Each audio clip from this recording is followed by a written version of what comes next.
Vamos lá então, iniciando o nosso estudo de hoje. O Livro dos Espíritos, parte 2ª, do Mundo Espírito ao Mundo dos Espíritos, capítulo 6º, da Vida Espírita. Nós estamos no item Escolha das Provas, avançando aqui nessas questões sempre muito instrutivas para todos nós. Nós estamos na questão 269, vamos seguir a partir dela.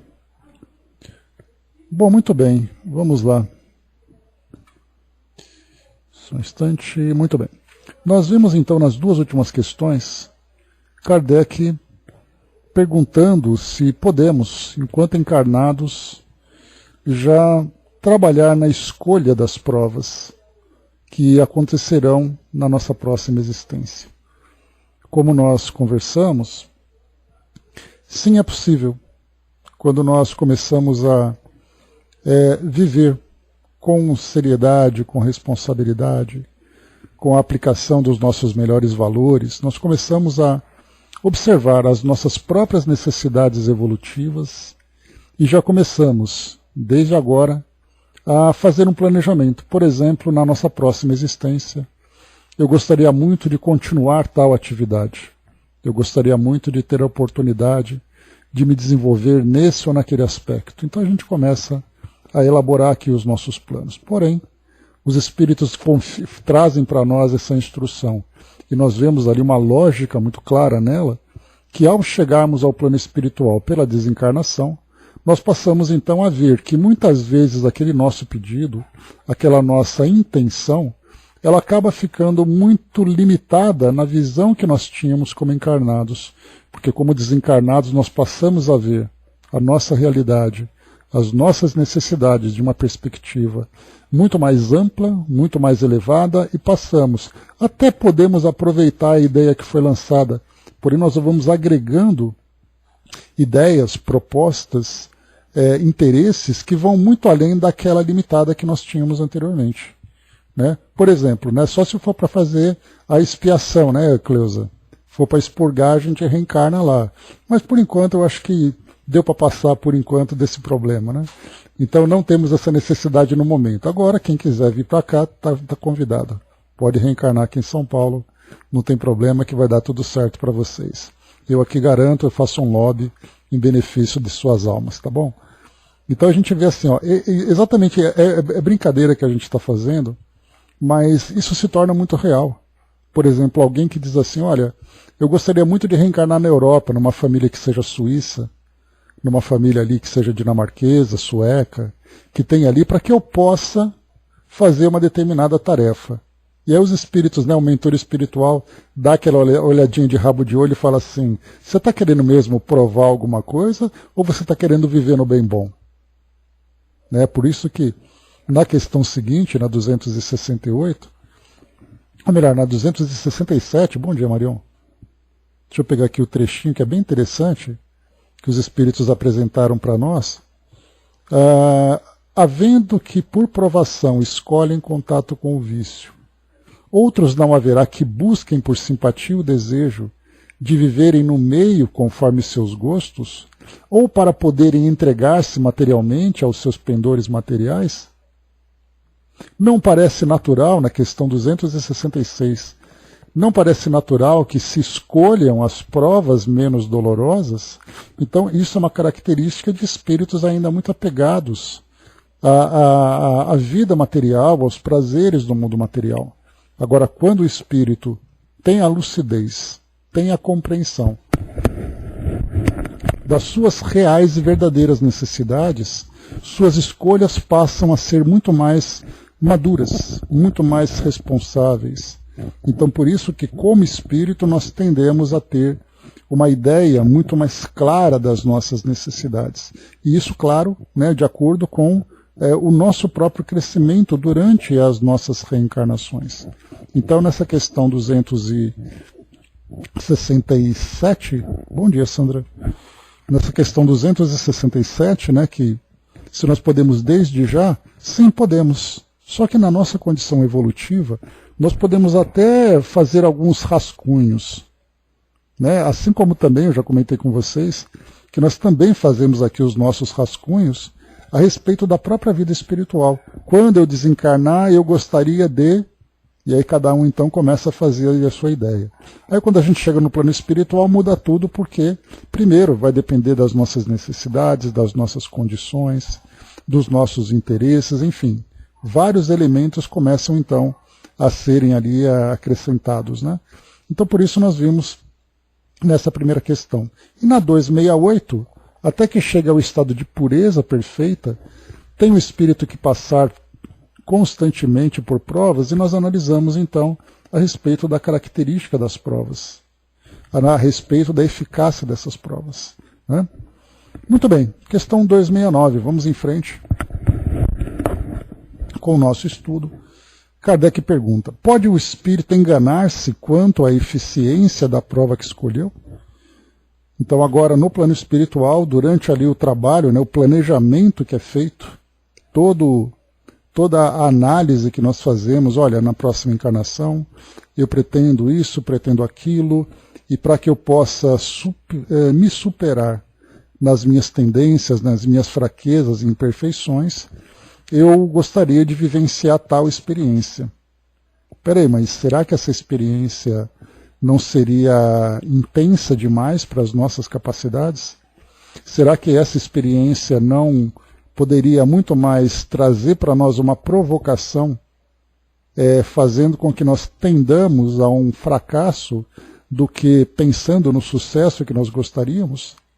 E aí então os espíritos respondem o seguinte: pode escolher uma que esteja acima de suas forças e sucumbir. Pode também escolher alguma que nada lhe aproveite, como sucederá se buscar vida ociosa e inútil.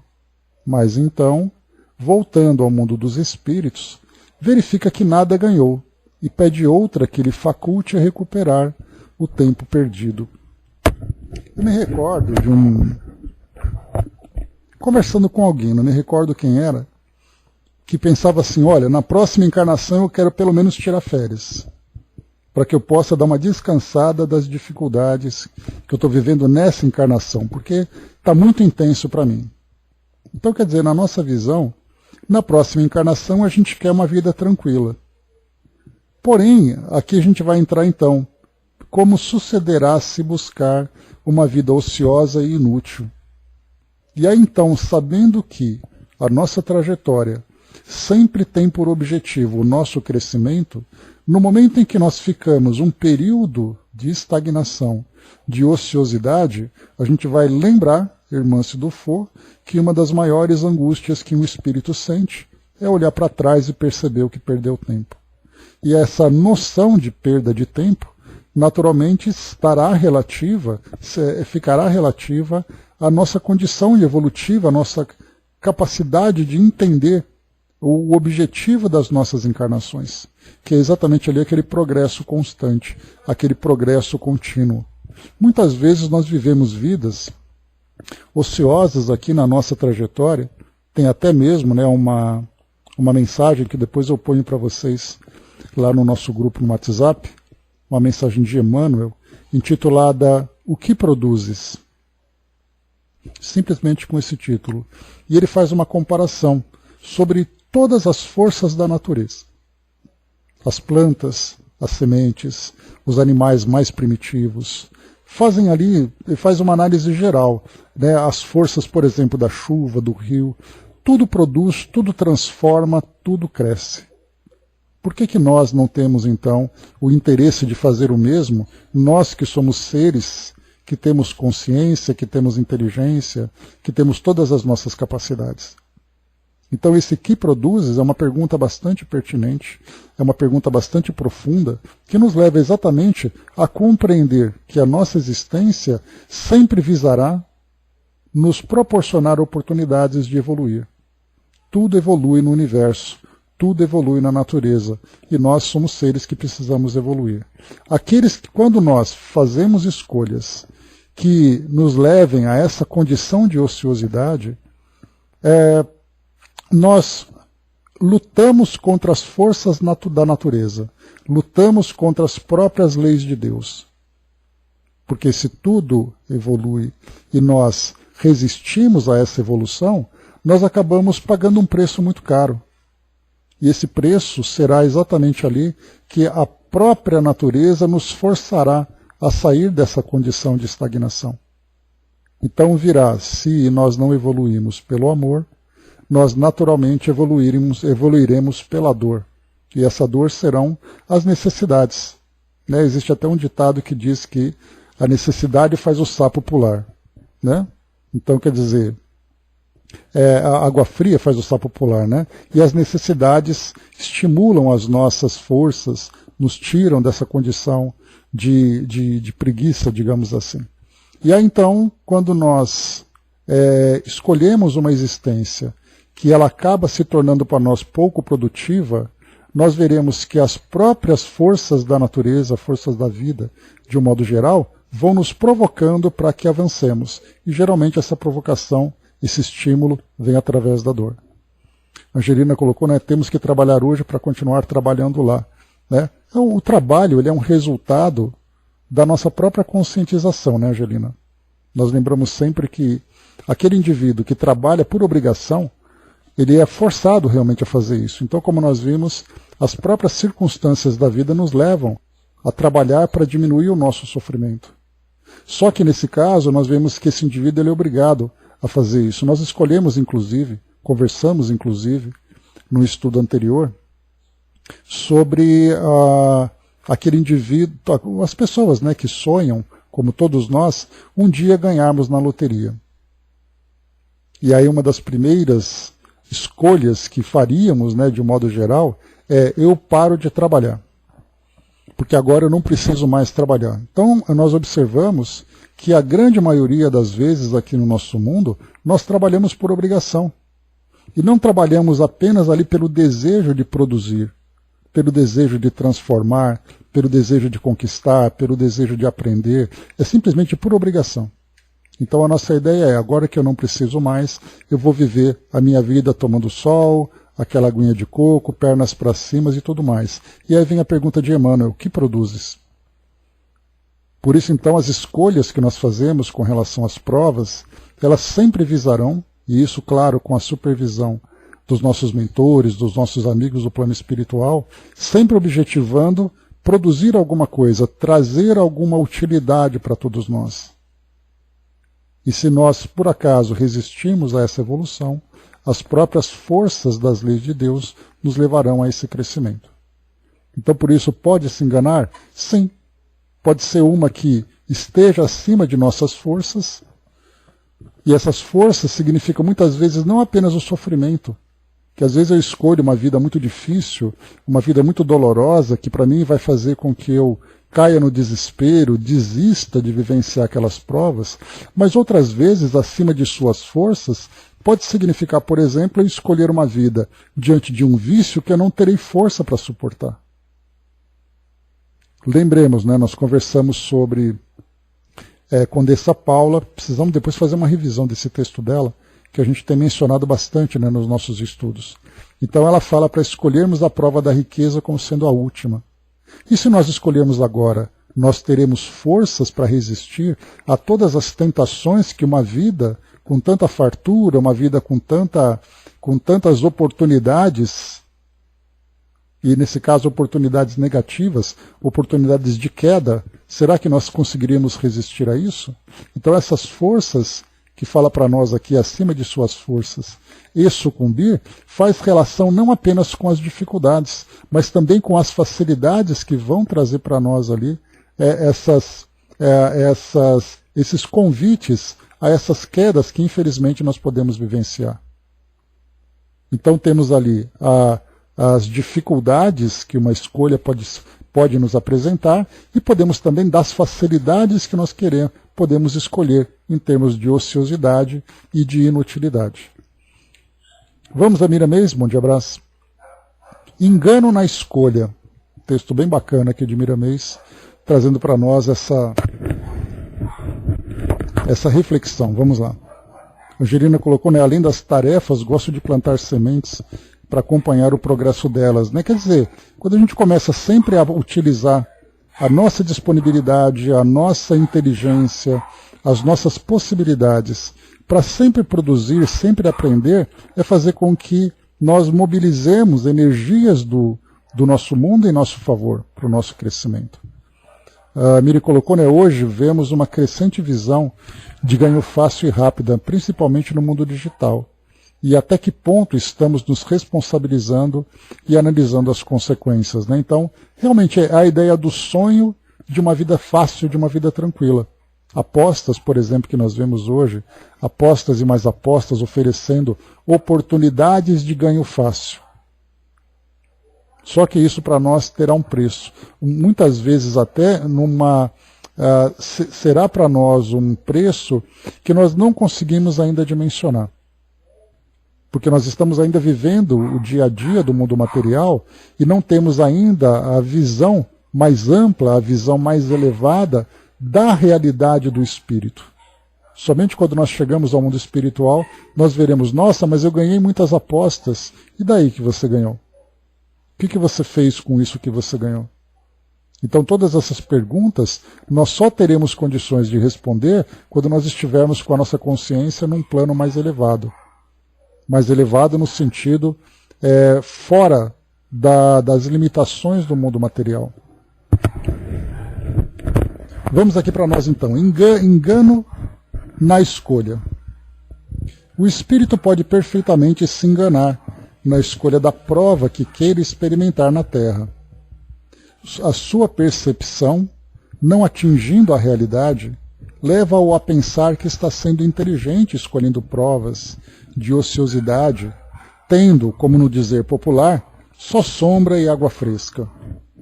Quando volta ao mundo espiritual, ele se arrepende e deseja retornar com volume maior de obrigações e com provas duras para compensar o tempo perdido na ilusão que lhe enganava. Ele pode também pedir provas além de suas forças e sucumbir no caminho. Os extremos são perigosos, mesmo quando objetivamos o bem.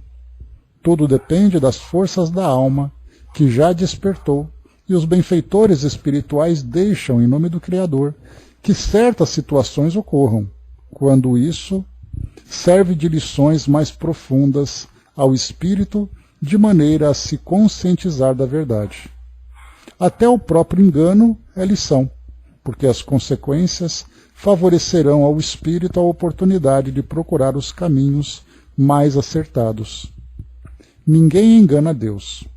As suas leis são agentes de luz na disciplina das criaturas. Compete a cada uma analisar e decidir-se a fazer a vontade do Senhor que vibra em tudo. A doutrina dos espíritos, como bênção de Deus, ajuda os homens no labor de compreender, mesmo na Terra, certas leis que vigoram e os fazem entender o que devem seguir, encontrando na caridade o mesmo amor que salva e que instrui, que aprimora e que eleva, que clareia a vida e que dá vida. É no sentido do bem para todos que pedimos aos nossos companheiros que não percam tempo. Escutemos as conversações dos homens honrados, estejam eles onde estiverem. Quantos desses não estão no mundo com a missão de levantar o padrão moral das criaturas? Registra-se esse fato em todo o mundo. Copiemos a vida dos grandes seres, que eles são rastros de luz a deixar herança para os que têm boa vontade no aprendizado. Procuremos analisar as verdades que nos foram apresentadas, que encontraremos caminhos luminosos por onde seguir, na marcha para Deus. Os enganos são inúmeros na Terra, sendo sinal de volta dolorosa, a mesma com serviço dobrado e deveres multiplicados pela soma da ignorância. Comecemos agora a trabalhar o nosso interior. A cada passo que dermos, conscientes do nosso dever de esforçar para subir, as mãos de Deus auxiliará-nos-ão com mais vigor por termos aproximado delas, pela decisão de trabalhar em nosso bem e no bem comum. Não nos esqueçamos da oração, que ela nos colocará em condições de fugir do engano, a dispensar-nos meios de compreender o valor do nosso próprio trabalho em nosso favor. Analisemos o provérbio: ajuda-te a ti mesmo que o céu te ajudará. Essa é uma grande verdade, que não deveria ser somente dita, mas vivida. Quem cultiva seu campo íntimo, caminhando lado a lado com Jesus, espalha sementes de luz no próprio caminho e será clareado por ele e nunca se enganará nas escolhas que pode fazer para a sua glória rumo à glória de Deus. Então está aqui uma bela mensagem de Emmanuel, de Miramês, que engano na escolha, né, nos auxilia na nossa melhor compreensão. Então a gente, hoje nós temos a oportunidade de vermos, a partir dessa visão que a doutrina espírita nos proporciona, essa grande dinâmica da vida, no sentido de nos apontar a direção para a nossa evolução. Então nós compreendemos hoje que a nossa existência, ela tem um propósito, e portanto nós vamos sempre fazer com que cada uma das nossas escolhas, de nossas ações, nos auxilie no nosso crescimento. Compreendemos a vida no mundo espiritual como sendo aquele período intermediário entre as existências, onde nós adquirimos conhecimento, elaboramos novos planos para a nossa evolução e depois nós voltamos ao mundo físico. Então, a partir do entendimento de que nós temos sempre reencarnações, desencarnações, reencarnações, e sempre trazendo novas oportunidades para o nosso crescimento, nós aprendemos a aproveitar cada oportunidade. A grande dificuldade que nós encontramos, primeiro, né, é que a doutrina espírita ela não foi trazida para os espíritas. A doutrina espírita ela foi trazida para o mundo.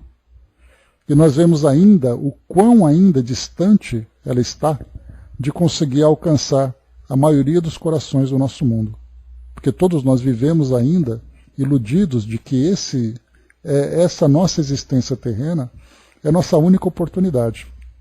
Então nós utilizamos por aquela própria máxima que nós encontramos, né, que é a lei do mais forte. Temos que aproveitar a vida da melhor forma, porque não temos uma perspectiva de nada além disso. Então, tudo aquilo que nós vivemos hoje deve ser em busca de tranquilidade, de prazer, de oportunidades que nos favoreçam, e não de aproveitar, por exemplo, os desafios que nós temos a viver. Porque tudo aquilo que se reflete para nós como um desafio doloroso, para nós é uma infelicidade. E quando nós encontramos no Evangelho, e que foi trazido para nós como lição, no Evangelho segundo o Espiritismo, que bem-aventurados os aflitos, é uma grande dúvida que nós temos, mas por que bem-aventurados os aflitos? Porque felizes são aqueles que sofrem. Felizes são aqueles que não sofrem. Se estão sofrendo, é porque é uma infelicidade, é um azar. Então, quer dizer, essa visão que nós temos ainda tão limitada é uma visão predominante no nosso mundo. E a doutrina tem essa oportunidade. E a própria mensagem de Jesus já dizia isso. E ela pode ser bem compreendida se ela for bem interpretada. E não apenas decorada, porque muitas vezes nós abraçamos essa mensagem que Jesus nos trouxe apenas para nos aproximar da ideia religiosa, desse compromisso religioso, e não de aprender a lição propriamente dita. Porque a grande maioria de nós aqui no nosso mundo de modo geral, nos aproximamos de uma religião pelo fato de entendermos que através dela nós alcançaremos a salvação. E não para vivermos efetivamente a mensagem no nosso dia a dia, promovendo o nosso crescimento espiritual, porque não é a religião que salva. Porque do contrário, todo mundo escolheria aquela religião, elegeria aquela religião, e ela automaticamente, pelo fato de você ter ali, entre aspas, a sua carteirinha, já é o suficiente para a sua salvação. E a doutrina vem dizer para nós, dizendo que não é nada disso. As religiões são escolas que vão trazer para nós instrução e esclarecimento. Se nós não vivermos de fato aquela filosofia, a filosofia sincera que ela apresenta, seja ela cristã, seja ela muçulmana, seja ela qual for, mas a filosofia verdadeira, e nós vivermos de fato como espíritos que somos, aproveitando a nossa existência, aproveitando as nossas provas, não vai fazer diferença nenhuma que religião nós temos. Tanto é assim que nós já acompanhamos nos depoimentos dos espíritos que todos aqueles que de alguma forma sofrem no mundo espiritual, já estiveram ligados a alguma religião, inclusive espírita. Vimos lá no Tormentos da Obsessão. Aquele local onde acolhe tantos espíritos em profundos e graves sofrimentos, mesmo tendo contato com a filosofia. Então não é a carteirinha, não é o vínculo social que faz com que o indivíduo conquiste a sua felicidade através da evolução, é através da vivência. E é isso que a doutrina chama atenção. Tanto que ela diz, não importa que religião você é, o que importa é que você se conscientize, que você é um espírito imortal e que a sua vida aqui no nosso planeta é uma oportunidade para você crescer, aprender, trabalhar e se desenvolver. A religião vai trazer para você o conforto que você busca, a inspiração, seja lá qual for, o objetivo que ela tenha, mas o seu trabalho ele é indispensável.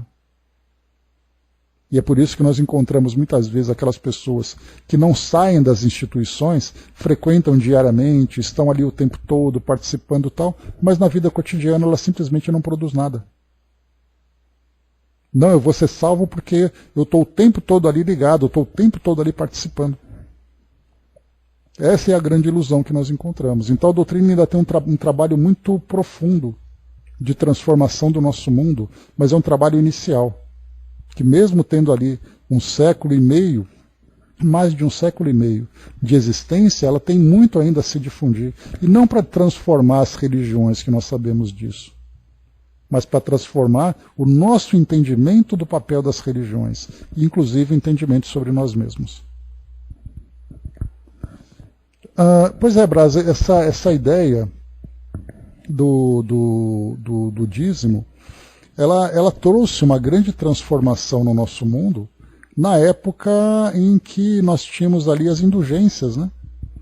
As indulgências eram um perdão. Então você comprava o seu perdão, você negociava o seu perdão sem a preocupação de você corrigir o erro. Mas você se acreditava naquela época que você pagando, você contribuindo com a igreja ou com a instituição, você estaria salvo, porque você ganharia o perdão. E esse foi um período muito triste na história da humanidade aqui do nosso mundo ocidental, porque isso gerou uma grande ilusão e ao mesmo tempo gerou também muito sofrimento. E que ainda continua, porque hoje nós não temos mais as indulgências, mas nós temos promessas, nós temos contribuições diversas que ainda nos iludimos acreditando que é muito mais fácil fazer ali, comprar o nosso espaço no céu, do que simplesmente trabalhar para conquistá-lo através do nosso desenvolvimento, da nossa evolução. A Angelina colocou, né, Deus cria, trabalha o tempo todo, né, não existe inércia para ele, e nem para nós. Né? Pois é, a ideia, né, da doutrina da prosperidade é o que infelizmente a grande maioria das religiões acabam propondo. Porque você está aqui para ser feliz, e para ser feliz você tem o direito de conquistar o seu espaço, de conquistar o seu espaço material aqui no nosso mundo, conquistar a sua posição, porque Deus vai te proporcionar isso. E olha só que ilusão que nós vivemos ainda. Avançando, vamos lá. Kardec coloca na questão 270. A que se devem atribuir as vocações de certas pessoas e a vontade que sentem de seguir uma carreira de preferência a outra? Então, mais uma vez, né? A que nós devemos atribuir essas vocações, essa vontade que nós temos de seguir? Parece-me que vós mesmos podeis responder a esta pergunta, pois não é isso a consequência de tudo que acabamos de dizer sobre a escolha das provas e sobre o progresso efetuado em existência anterior? Então aqui, na verdade, os espíritos não responderam, mas nos deixaram aqui encontrar as próprias respostas a partir de tudo aquilo que nós buscamos. Então essas vocações que nós temos, essa vontade, ela é resultado das conquistas, dos caminhos que nós percorremos. Então nós vamos encontrar, por exemplo, cada um seguindo aquele caminho, um caminho profissional, ou uma disposição, um interesse sobre determinado assunto, sobre determinado universo, que é relativo, na verdade, a essas experiências anteriores. Nós lembramos sempre que os caminhos que nós escolhemos, eles podem se dar, por exemplo, por dois caminhos, por duas direções. Ou aquela direção de eu estar já ou tendencioso a seguir a essa direção, hein? Por exemplo, uma profissão, uma área de interesse, ou eu posso ser influenciado por aqueles da família, pelo meio onde eu vivo. Então eu acabo me desenvolvendo nessa ou naquela área de acordo com essas influências, né, de acordo com essas tendências que nós desenvolvemos. E é natural que as provas que nós vivenciamos estejam relacionadas com essas áreas de interesse. Miramês, ele diz assim para nós, vamos a ele. Vocação é a sua mensagem. Parece-nos simples essa pergunta. No entanto, ela foi feita para enriquecer mais os conhecimentos espirituais das criaturas. O codificador era inspirado pelos benfeitores espirituais na formulação das perguntas, de maneira a mostrar a verdade aos que desejarem despertar seus dons para que se encontram em estado latente.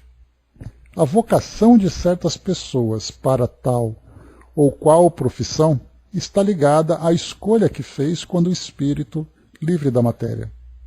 Parece para os ignorantes que a criatura escolheu naquele momento o que deveria seguir, mas a escolha já se encontrava feita nos guardados da consciência. Então, é aquela história, né? Olha, na próxima encarnação eu vou escolher ser médico. E aí eu coloco no meu currículo, aí os benfeitores espirituais começam ali a trazer um pacotinho, olha, estuda isso daqui que você vai ser médico. Quer dizer que é simplesmente assim? Eu escolho aquilo? A primeira pergunta é, por que você quer ser médico? Porque muitas vezes nós estamos aqui no nosso mundo observando aquelas posições, aquelas profissões que trazem para nós um reconhecimento, uma posição na nossa sociedade, uma riqueza. E aí então nós escolhemos por capricho. Agora, sabendo que aqueles verdadeiros que trazem em suas consciências já esse entendimento do compromisso e da missão que a medicina pode proporcionar, assim como acontece em todas as áreas, nós estamos estudando, por exemplo, lá no livro Sexo e Obsessão, a história de Padre Mauro, que escolheu a igreja como sendo o antídoto para as dificuldades que ele vivenciava. Que ele acreditava que, sendo religioso, ele conseguiria se livrar dos vícios da sexualidade que ele trazia. Assim como durante várias e várias gerações no passado, era muito comum que pessoas escolhessem uma posição religiosa, uma posição militar, por exemplo, como acontecia na Idade Média. Era muito comum que ele se escolhesse ser cavaleiro ou ele escolhesse ser religioso, que eram duas posições muito importantes na sociedade medieval. As famílias diziam, o meu filho pertence à igreja, ou então meu filho é um grande cavaleiro. E quantos jovens, meninos e meninas, foram encaminhados para esses grupos sem qualquer vocação e acabaram fracassando, trazendo um grave e profundo comprometimento com suas existências. Então, essas vocações que nós apresentamos, elas simplesmente não é simplesmente nascer. Elas dão continuidade, elas vão se desenvolvendo no espírito, assim como cada um de nós. Agora, o exercício dela já é diferente, porque não raras vezes nós temos compromissos muito mais graves e profundos relacionados com os nossos valores, com a necessidade da nossa reforma interior. E muitas vezes o exercício daquela profissão, que para mim poderia trazer uma posição ou trazer uma felicidade, uma alegria dentro da minha conquista profissional, não é o suficiente para a minha transformação moral. Portanto, eu vou ser direcionado para aquilo que é o mais necessário para o meu crescimento. E muitas vezes não é a oportunidade que eu tenho agora de vivenciar aquilo que eu gostaria. Porque tem aquilo que eu gostaria e tem aquilo que eu preciso. E nem sempre as duas situações se combinam. quando nós trazemos ali algumas dificuldades que precisam ser corrigidas fora daquele ambiente onde eu gostaria. Agora, conforme a gente vai evoluindo e vamos ali diminuindo os débitos que nós trazemos das existências anteriores, nós podemos fazer essa escolha. Eu sei que eu preciso disso, e ainda por cima eu posso fazer aquilo que eu gosto. Aí eu junto o útil e o agradável. Mas para isso nós temos que ter muito merecimento. Porque enquanto nós tivermos isso, nós faremos por necessidade, e não porque nós queremos. E não porque nós gostamos.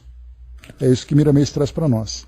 E ele segue dizendo: a vida é organizada por Deus, a vida é organizada porque Deus é harmonia. E a harmonia, na sua profundidade, é amor. O passado reflete o presente, assim como esse nos fala do futuro. Se desejamos um futuro de paz e de luz, não escondamos as mãos. Acionemo-las no trabalho honesto e na dignidade cristã, lembrando-nos sempre de dar com uma mão sem que a outra veja. Cada criatura de Deus é um mundo com extensões imensuráveis. Existem campos e mais campos de trabalho, e a lavoura é fértil em todos os seus aspectos. Estamos com o celeiro cheio de sementes depositadas pelos nossos atos. Examinemos que tipo delas guardamos no coração, se as devemos lançar ao solo, pois sabemos que colhemos o que semeamos. Se deve o encarnado fazer algumas reformas morais, que as faça logo, enquanto se encontra nas lides do mundo, aproveitando a oportunidade de se render à evidência. Se escolheu com alegria, por que deve optar como profissão? Não se deve esquecer que a vida é um solo santo que recebe o que nele se deposita, devolvendo mais tarde os frutos correspondentes para o seu caminho. Não devemos chorar de revolta pelas dificuldades que atravessamos na carne, ou em espírito. Elas são as consequências do que fizemos das oportunidades. Se escolhemos a medicina na linha de reajustes do mundo, vejamos o que dela fazemos. Lembremos-nos primeiro da honestidade na profissão. O ouro empana a visão daqueles que a usura daqueles em que a usura é filha da sua ganância. Se seguimos o caminho do direito, observemos a conduta ante o desespero alheio. Se fechamos os olhos ao nosso mandato, podemos complicar a nossa vida quando voltarmos para a pátria verdadeira. A vocação é um ministério, e cada profissão deve ser um sacerdócio em Cristo, ajudando a despertar os valores morais em cada coração.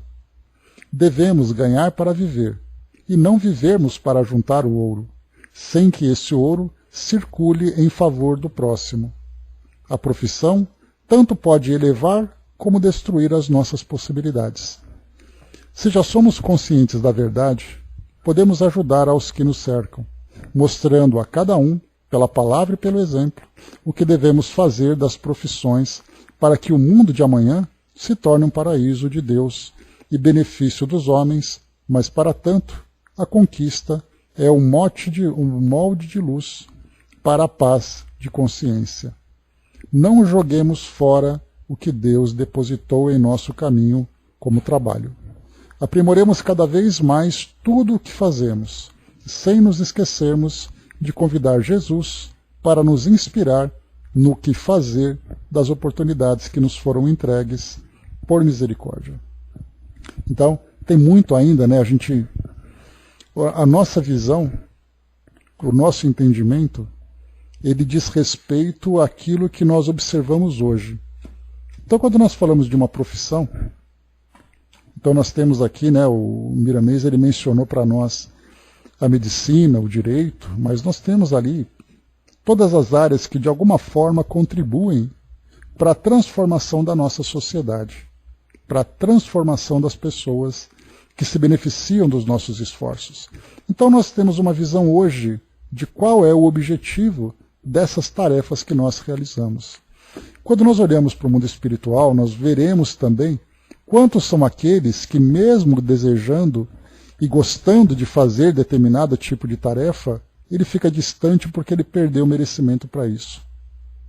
São aqueles que vivem muitas vezes dificuldades sociais, dificuldades de saúde, dificuldades de relacionamentos, dificuldades de várias ordem, simplesmente porque eles vivem para sobreviver e eles não têm oportunidade de fazer aquilo que eles gostam, porque muitas vezes tiveram oportunidade e não souberam utilizar.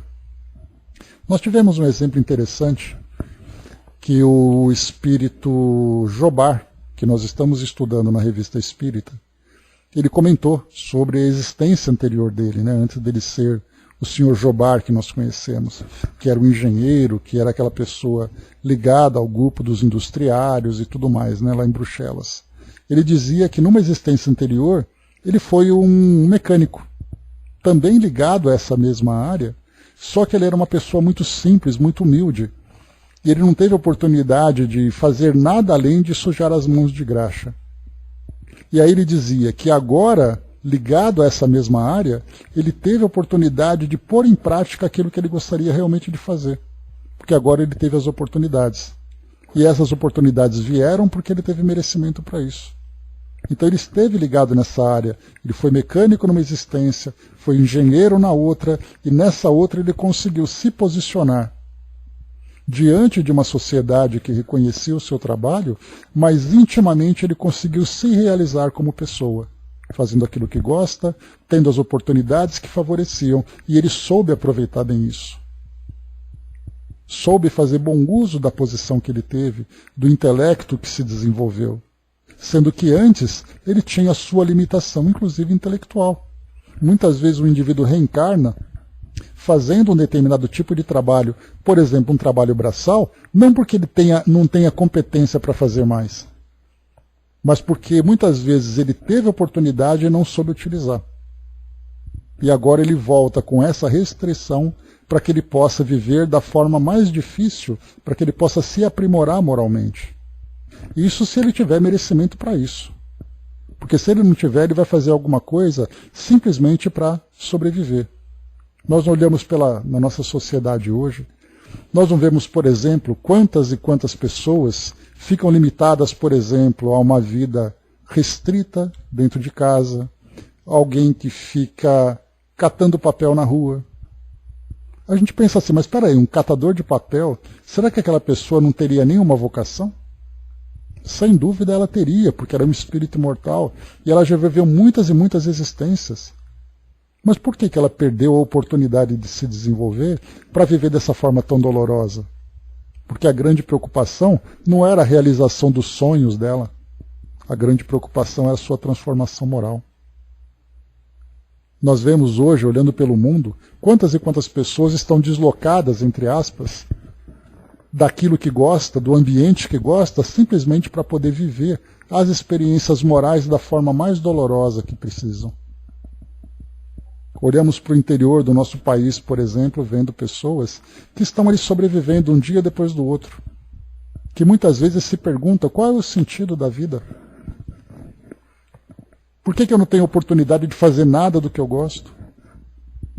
E é porque o abuso que muitas vezes acabou se praticando, não abuso necessariamente dentro da profissão, mas o fato de ter abusado das oportunidades que teve, acabou proporcionando àquela pessoa agora a necessidade de fazer uma transformação interior da forma mais áspera, da forma mais exigente possível. Depois ele volta para o mundo espiritual, tendo sido bem-sucedido naquilo que foi proposto para suas realizações morais, ele então tem a oportunidade agora sim de fazer aquilo que gosta, fazendo aquela combinação daquilo que ele precisa, juntando com aquilo que ele gosta. Do contrário, ele vai simplesmente fazer aquilo que ele precisa. E a gente sabe que muitas vezes há a necessidade daquele remédio amargo. E o remédio amargo é aquilo que você não gosta de fazer, mas você precisa. Então por isso a gente começa a olhar essa questão da vocação, das profissões, da relação daquilo que nós gostamos de fazer com aquilo que nós precisamos fazer em termos de provas, até mesmo em termos de expiações. Olhamos da perspectiva material, terrena, e depois nós olhamos da perspectiva espiritual, e nós vemos o quão abrangente esse assunto é. Vemos essas pessoas, por exemplo, que moram na rua, que perderam completamente ali a perspectiva de vida. Eram pessoas que inicialmente poderiam ter seguido uma determinada carreira de acordo com sua vocação. Mas por que isso mudou? Somente analisando as suas histórias, os seus históricos, analisando as suas necessidades, é que nós veremos, né, que esse espírito perdeu completamente a oportunidade que ele tinha. Então, quer dizer, olhando para o mundo hoje, nós vemos quantas e quantas pessoas poderiam fazer aquilo que gostam, mas não o fazem porque precisam crescer em outros aspectos. Para seguirmos, o Brás colocou aqui, né, dizem que a aprovação de um corrupto é ter de passar vivendo do suor do seu rosto, né? Pois é, Brás, temos ali, né, não é uma matemática exata, mas geralmente nós vemos ali o indivíduo vivendo as lutas do dia a dia que são correspondentes às imperfeições que ele trouxe. Algumas vezes ele pode continuar no mesmo caminho, na mesma profissão, só que agora ele precisa suar realmente de fato para valorizar e produzir diante daquilo que ele não fez anteriormente. Então, nós desconhecemos, né, porque nós só olhamos desse nosso ponto de vista. E o nosso ponto de vista ele é muito limitado para entendermos exatamente ali a história de cada indivíduo. André colocou, né, quem sabe tinha uma boa carreira, um bom emprego, mas com a pandemia perdeu tudo e não teve forças de se levantar. Imaginemos o sofrimento dele e dos familiares, uma série de situações, André. E a gente vai se perguntar, mas por que ele está vivendo aquilo? Não sabemos. É uma necessidade dele? Talvez sim. Foi uma escolha que ele fez anteriormente ou uma consequência das escolhas que ele fez agora? Não sabemos. Mas certamente é, diante da situação que se apresenta, lutar tanto quanto possível, o máximo que conseguiu para vencer os desafios que se apresentam, que certamente são muito grandes. Pois é, não temos, né? O que a doutrina nos proporciona, André, é exatamente essa visão de olharmos para o mundo, de aprendermos com essas leis que são aplicadas sobre todos nós, aqui no mundo de modo geral, para o nosso crescimento. E nós vemos cada um vivendo ali a sua oportunidade, cada um vivendo ali a sua necessidade. Então, quer dizer, julgar por quê? Nós aprendemos a não fazer mais isso. Porque cada um está vivendo aquilo que precisa, mesmo que seja uma escolha feita agora. É uma tragédia de um estado inteiro. Pois é, Brás, né? Então temos ali essas expiações coletivas que nós comentamos já, né, daquele texto do livro Obras Póstumas, né, que fala bem isso. Muitas vezes é uma comunidade inteira que passa por esses desafios. Né? O X da questão é que em alguns espíritas já definem sem saber o que estão dizendo. Pois é, mas aí é muito mais empolgação da nossa parte de querermos ali ver o mundo, né, de uma forma simplista, né? E na verdade o que nós estamos aprendendo é exatamente o que nós sabemos tão pouco ainda. Para finalizarmos aqui o nosso estudo, esse é um tema muito instigante, né? Muito interessante da gente estudar. Questão 271. Estudando na erraticidade as diversas condições em que poderá progredir, como pensa o espírito consegui-lo, nascendo, por exemplo, entre canibais? Kardec fez uma pergunta aqui bastante específica, e essa é uma área que eu simplesmente amo, que é a área da antropologia, que eu já estou fazendo planos de estudar do outro lado, né? Quando chegar do outro lado o pessoal vai dizer, não é sua hora ainda, vai embora. Mas enfim, nós pomos e Deus dispõe. Quando ele fala de canibalismo, nós vamos analisar aqui inicialmente a visão de Kardec no século XIX. O século XIX foi uma época de muitas descobertas, de muitas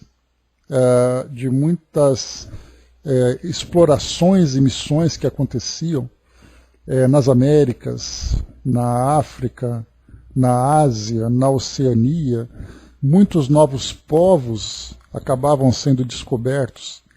E isso fez com que essa própria antropologia, que é essa ciência que estuda o ser humano, né, no seu aspecto cultural, religioso, social e várias outras características, Inicialmente nós tínhamos uma visão eurocêntrica. Significa que os europeus, que eram considerados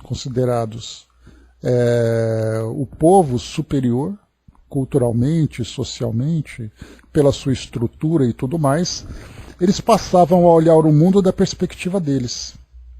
Então eles diziam, nós somos superiores e nós vimos uma sociedade primitiva. Então tudo foi escrito em torno daquilo que eles viam, do modo como eles viam.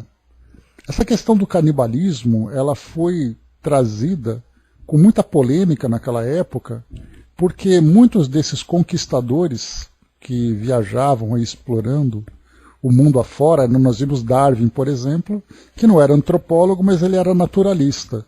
Então ele estudava a natureza. Mas muitos outros procuravam conhecer povos, ver as pessoas. E muitos povos eram julgados e eram até rotulados como canibais pelo fato de viverem de um modo diferente. E isso trazia uma visão superior para os europeus nesse sentido de conquista, para justificar o seu ponto de vista para conquistar aquela sociedade, influenciar aquela sociedade. Basta a gente lembrar, por exemplo, a Austrália. Os ingleses chegaram lá, né, a Grã-Bretanha, levando ali os seus exploradores, chegaram até a Austrália e encontraram ali, né, os povos nativos. Encontrando esses povos nativos, acabaram julgando-se superior a eles, e hoje, felizmente, já foi mudada essa visão. Então, quando Kardec fala, eu estou dizendo tudo isso para vocês pelo seguinte, quando Kardec fala sobre canibais, na verdade ele estava lendo coisas que foram escritas. Porque essas práticas ritualísticas, quando nós falamos, né, nascendo entre canibais, você imagina que você vai chegar num lugar, as pessoas vão cortar cabeça, cortar pá, cortar pernas e braços e começar a distribuir para a família toda ali no pratinho de aniversário. E na verdade, né, o canibalismo ele era muitas vezes uma prática ritualística, em que aqueles cadáveres acabavam sendo de alguma forma consumidos por esses poucos povos. Não era uma coisa generalizada na África, na Ásia e tudo mais aqui nas Américas, né, que não era uma coisa generalizada, mas tinha um sentido mais profundo de, por exemplo, você absorver as habilidades, você absorver os valores daquele indivíduo que se despede daquela comunidade. Então aqui inicialmente quando Kardec coloca uma resposta como essa, nós ficamos imaginando aqueles povos que saem cortando cabeças e braços, e não é bem assim. Então naturalmente aqui Kardec fez uma pergunta relacionada à cultura da sua época. Mas vamos aqui, fazendo aqui um pequeno ajuste naquilo que ele pergunta, nós podemos dizer como é que um espírito pode, estudando na erraticidade, na condição de espírito errante, escolher uma determinada experiência numa sociedade mais primitiva. Numa sociedade ainda que tem ali valores que são diferentes desses valores de uma sociedade mais organizada, vivendo de uma forma muitas vezes mais agressiva, distante de outras experiências e tal, incluindo muitas vezes algumas práticas que se tornam tabus.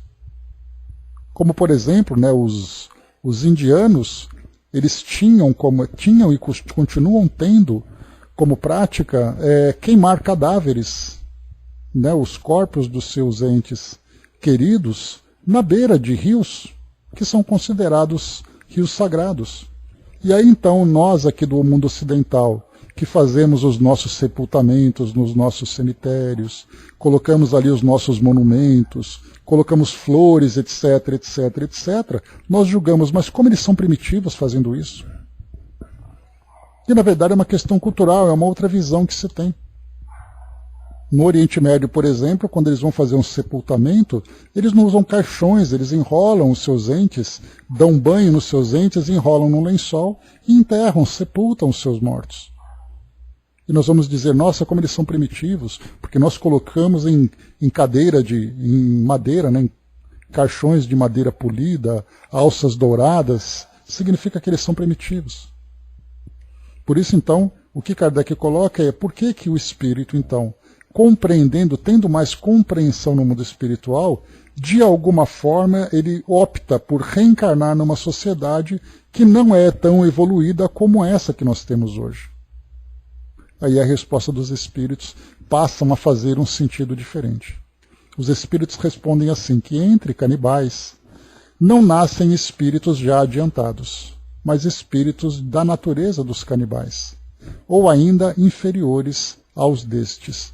Então nós vamos entender que pela própria afinidade que os espíritos têm entre si, eles vivem de uma determinada forma, assim como nós aqui no nosso país, nós desenvolvemos a nossa cultura, todos nós aqui compartilhamos desses mesmos valores pelo fato de estarmos aqui muito afinizados uns com os outros, diferentemente de outras culturas onde esses indivíduos também vivem dessa forma. Nós poderíamos analisar, por exemplo, como é que alguém opta em reencarnar numa sociedade muçulmana que muitas vezes é tão radical, sabendo tudo que ele estudou no mundo espiritual. E aí então os espíritos respondem mais uma vez que entre esses espíritos que têm ainda essas práticas que nós consideramos ainda tão primitivas, tão limitadas, que impedem, que inclusive até mesmo dentro dos valores que nós compreendemos e vamos desenvolvendo, esses espíritos então não compreendem ainda. Agora, tem espíritos que reencarnam entre eles? Sim, tem. Não necessariamente vivendo aquilo que eles vivem, mas levando uma influência e apresentando uma forma diferente de se viver. Então quer dizer que numa sociedade muito primitiva, aquele espírito mais esclarecido vai reencarnar e ali ele vai fazer as mesmas práticas, sabendo já o que ele sabe? Obviamente que não. Então por isso esses espíritos, vivendo as suas provas, vivendo as suas expiações, traz também compromissos relacionados muito mais com uma missão que ele tem de auxiliar no desenvolvimento daquela comunidade. Por isso focarmos aqui na ideia dos canibais, que naquela época do mundo do século XIX era uma visão muitas vezes preconceituosa, uma visão equivocada, muito mais uma visão muito mais parcial por parte desses exploradores, desses escritores que gostavam de escrever e criar esse escândalo todo, quer dizer, para nós acaba não sendo muito produtivo. Mas nós podemos entender por uma outra perspectiva, de vermos que existem ainda sociedades que têm essas práticas. Por exemplo, nós temos no Brasil, temos uma comunidade indígena que ela ainda não tem contato com a chamada civilização, com a sociedade organizada como nós conhecemos hoje. Como é que um espírito pode viver tão isolado no meio da Amazônia, dessa forma? Como é que podem viver lá numa ilha, na região da Oceania, sem contato nenhum? Por que ele reencarna naquele meio? Ele reencarna por uma necessidade do seu estado evolutivo. Se tem um espírito que apresenta um outro determinado potencial, por que ele vai reencarnar numa sociedade que restringe tanto o seu desenvolvimento? A menos que ele tenha afinidade com isso. A Angelina colocou, parece que na Índia, crema e joga cinza no cio. Sim, é assim ainda que faz. E lá, inclusive, você compra a madeira que você vai utilizar para fazer ali a incineração. E essa madeira, você tem vários valores, vários preços que você pode comprar. Então aquelas pessoas que têm mais posses, compram madeiras mais nobres. E aquelas que não têm, compram madeiras comuns. Então ainda tem tudo isso ainda que vai acontecendo. Kardec mais para frente ele vai falar também sobre uma prática de que as viúvas se jogavam nas fogueiras em que os maridos falecidos eram queimados. E ele pede uma opinião dos espíritos. Essa é uma prática que já não existe mais na nossa sociedade contemporânea. E muitas vezes também eram histórias que chegavam, de livros que chegavam, para contar essas histórias e vendia muito, porque as pessoas tinham curiosidade de conhecer esses novos povos. Então muitas vezes havia um exagero da parte deles, né? Então Kardec certamente aqui ele foi também influenciado por essas mesmas informações daquela época, do modo como os europeus. Tanto que Kardec muitas vezes utiliza essa expressão entre os selvagens da América do Sul. Na Revista Espírita ele comenta isso, né, que ele fica muito feliz de ver o livro dos espíritos entre os selvagens. É uma visão eurocêntrica. Tanto que nós tivemos, inclusive, aquele problema com relação, né, aos preconceitos, a uma ideia racista daquele acordo feito com o Ministério Público que nós estudamos.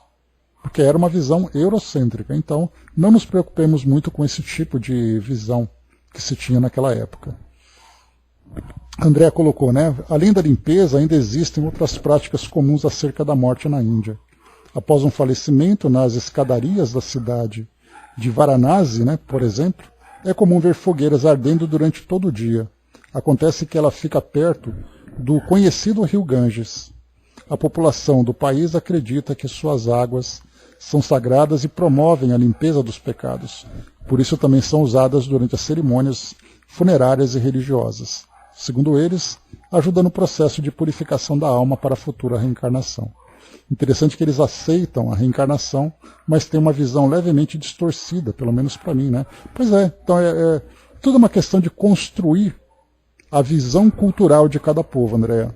Por isso que eu amo essa área de pesquisa da antropologia, porque a gente aprende a analisar assim. Para você entender por que eles vivem daquela forma, você precisa estar com eles, viver entre eles, para você absorver o entendimento que eles têm daquelas práticas.